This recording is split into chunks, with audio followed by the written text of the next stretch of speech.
azuda, abadan. Şoňa biz buýsanýas, bolýas. Ýöne näme gynansak da dünýede şu durmuşymyzy, şu ýaşaýşymyzy görülmän. Bize piçiň atyp, bir sapar diýdi, ak sapar diýdi, näme sapar diýdi.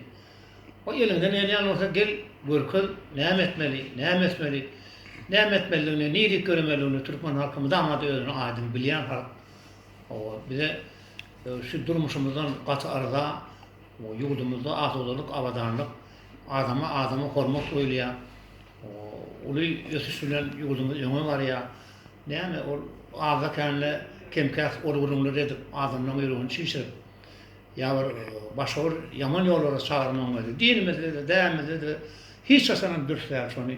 Ýaşadym ýok men sana aýdýar. O taşma piçiň atma ýurduma, watana piçiň atan adam, ýene atana piçiň atdy. Dem atan babamyş bizim toprağymyzda ýatanlar, şo ýatanlara piçiň atdy. O şoňsy şu atlaň basarakdyr.